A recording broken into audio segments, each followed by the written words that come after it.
فارسی دربار میں کچھ عرصے سے اداسی کے بادل چھائے ہوئے تھے۔ وزیروں، مشیروں، شہزادوں اور ملکہ کی نظروں میں ہر لمحہ خوف کی کیفیت دکھائی دیتی۔ ان کا ہر دل عزیز بادشاہ داریوش ابن ہستاپس بستر مرگ پر موجود تھا۔ اس کی آنکھوں سے زندگی کی بھرپور چمک اور چہرے کی سرخی خوفناک حد تک کم ہونے لگی تھی۔ بادشاہ کو بھی اب موت کی آہٹیں اپنے بہت قریب محسوس ہو رہی تھیں۔ ملکہ، کنیزیں اور مشیر ہر ممکن طریقے سے اس کا دل بہلانے کی کوشش کرتے، لیکن بادشاہ کا ذہن لاشعوری طور پر اپنے شاندار ماضی اور جنگی مہمات میں الجھا رہتا۔ زندگی بھر کی کامیابیاں، ناکامیاں، خوشیاں اور خلیش پردہ تصور پر لہراتی رہتی۔ نقاہت، واہمے اور خوف جب حد سے بڑھنے لگے تو اس نے بے چین ہو کر اپنے جانشین زرکسیس کو طلب کر لیا۔ آپ اس قدر اداس کیوں ہیں؟ اس دربار میں دنیا کی ہر نعمت آپ کے پاس موجود ہے۔ اس نے والد کو اپنی سمجھ کے مطابق دلاسا دیا۔ زرکسیس، میرے بچے، ہم انسان بہت ناسمجھ ہیں۔ زندگی بھر فتح کی تلاش میں دشمنوں کو اپنے گھوڑوں کے سموں تلے رونتے ہیں، لیکن یہ بات بھول جاتے ہیں کہ ہماری زندگی کا ہر ایک گزرتا لمحہ ہمیں موت کے قریب لے جاتا ہے۔ موت کو کبھی شکست نہیں دی جا سکتی۔ داریوش کے مزاج پر کنودیت طاری تھی۔ عظیم خداوند، آپ اس طرح مایوسی کی باتیں نہ کریں۔ آپ نے عمر بھر اپنے دشمنوں کو خاک میں ملایا ہے، اس وقتی مرض سے بھی صحتیاب ہو جائیں گے۔ داریوش کی ملکہ ایٹوسا نے کہا۔ فارسی دربار کے رواج کے مطابق داریوش کی متعدد بیویاں تھیں، لیکن ملکہ کا درجہ صرف ایٹوسا کو حاصل تھا۔ تمہارا لہجہ بھی کھوکھلا ہے، مجھے تسلیاں دینے کی کوشش نہ کرو، وہ رنجیدگی سے مسکرایا۔ آپ ایک بہترین والد اور ناقابل شکست شہنشاہ ہیں خداوند، ایسی مایوسی کی باتیں آپ کو زیب نہیں دیتی۔ زرکسیس نے بھی محبت سے کہا۔ تم میرے جانشین ہو بیٹے، حقیقت سے نظریں چرا کر اپنے دل کو تسلیاں دینا تمہیں بھی تو زیب نہیں دیتا۔ میں اکثر محسوس کرتا ہوں کہ تم حقائق کا مکمل سامنا کرنے سے کترا جاتے ہو۔ داریوش نے ایک سنگین شخصی خامی کی طرف اشارہ کیا۔ ہمارے بیٹے نے اب ایسی بھی کیا غلطی کر دی؟ آپ اس سے بلا وجہ خفا ہو رہے ہیں۔ ایٹوسا سے ولیعہد کا ٹوکا جانا برداشت نہ ہو سکا۔ اس نے مجھے ناقابل شکست شہنشاہ قرار دیا ہے۔ وہ کیسے بھول سکتا ہے کہ میرے سینے میں ناکامی کا ایک الاؤ آج بھی روشن ہے؟ وہ کیسے بھول سکتا ہے کہ میری پیشانی پر یونانیوں سے میراتھن کی جنگ میں شکست کا داغ اب بھی جھومر کی طرح سجا ہے؟ بادشاہ کا تنفس غیر متوازن ہونے لگا۔ وہ شکست اتنی اہم بھی نہیں کہ آپ اسے اپنے لیے روگی بنا لیں۔ ملکہ نے دلار کا انداز اختیار کیا۔ یونانی بہت گستاخ ہے میرے بیٹے۔ بادشاہ نے ایٹوسا کی بات کو نظر انداز کرتے ہوئے زرکسیس کو مخاطب کیا۔ ان کی دلیری اور بے خوفی بے حد مہلک ہے۔ میراتھن میں شکست کے بعد میں ایک لمحہ بھی سکون سے نہ رہ سکا۔ زندگی ایک ناکامی کے بعد ختم نہیں ہو جایا کرتی، مستقبل میں کسی بھی مہم میں کامیابی اس خلیش کو ختم کر دے گی۔ زرکسیس کی بے نیازی پر داریوش حیرت سے اس کا چہرہ دیکھ کر رہ گیا۔ میں اس وقت کچھ دیر کے لیے آرام کرنا چاہتا ہوں، وہ اپنے جذبات پر قابو پا کر بولا۔ ملکہ اور ولیعہد خاموشی سے بیرونی جانب بڑھ گئے۔ تنہائی ملتے ہی بادشاہ کے ذہن پر بہت سی انچاہی سوچیں حملہ ہونے لگی۔ یونانیوں سے ذلت میں شکست کا دکھ ہی کیا کم تھا جو اب زرکسیس کے کردار کی یہ کجیاں سامنے آنے لگی ہیں۔ اس نے خود کلامی کی، کہیں میں نے جانشینی کے لیے غلط انتخاب تو نہیں کر لیا؟ بستر پر لیٹے وہ بے چینی سے ان لمحات کے بارے میں سوچنے لگا جب یونان میں ایتھنس کے ہاتھوں ناکامی کا چرکا سہنے کے بعد وہ دیوانگی میں مبتلا ہو کر نئے سرے سے جنگی تیاریوں میں مصروف ہو گیا تھا۔ اس نے مختلف ریاستوں میں منادی کروا کر محصول کی نئی اضافہ شدہ شرح لاگو کروا دی۔ جہاز، گھوڑے، رسد اور دیگر ذرائع آمد و رفت مہیا کرنے کے احکامات جاری کر دیے گئے۔ 3 برس تک محکوم ریاستوں میں شدید نوعیت کی افراتفری برپا رہی۔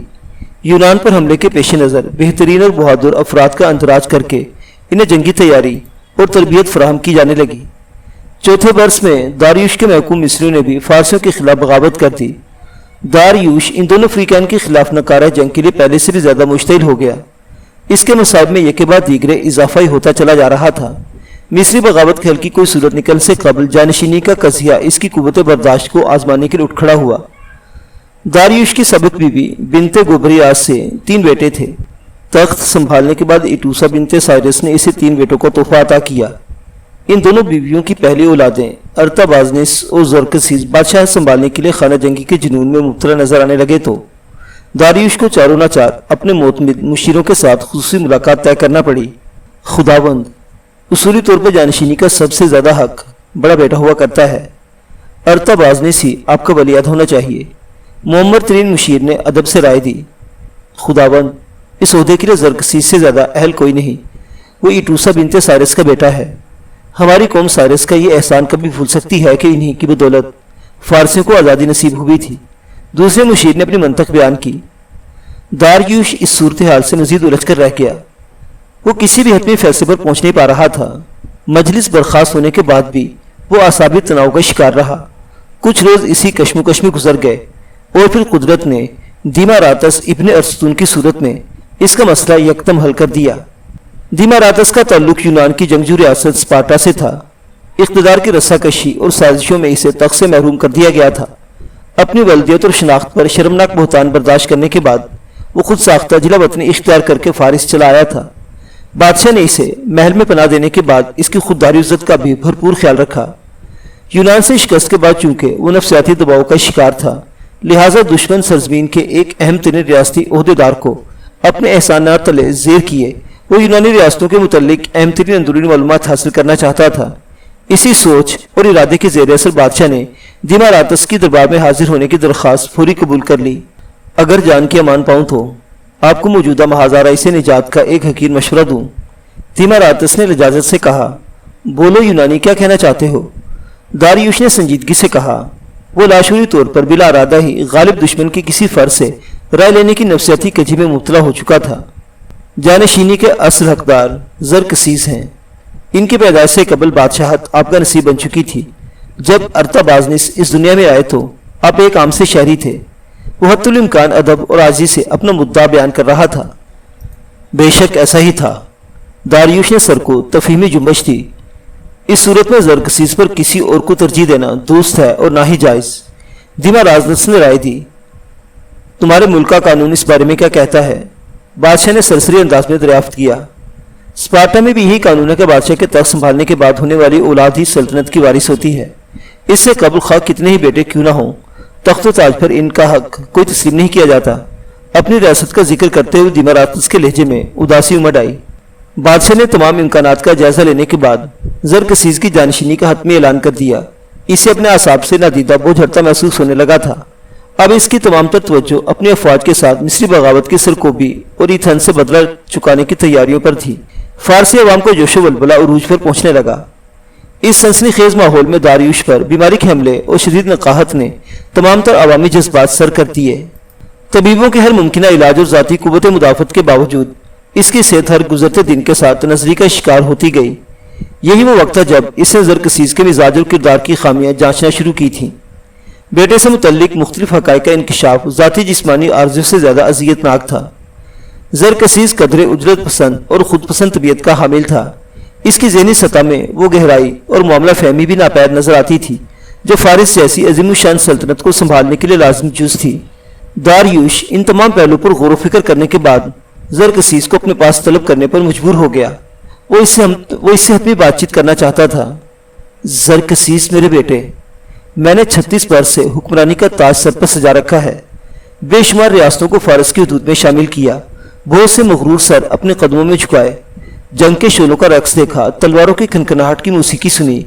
زندگی کے رعنائیوں کے ساتھ یہ سب کچھ بہت دلفریب محسوس ہوتا تھا، لیکن آج ایسا محسوس ہوتا ہے کہ وہ سب ایک خوبصورت دھوکہ تھا۔ اس نے دھیرے سے کہا، آپ بہت جلد صحتیاب ہو کر ایک بار پھر میدان جنگ میں اپنے خوابوں کی تعبیر حاصل کریں گے۔ زرکسیس نے حوصلہ دیا۔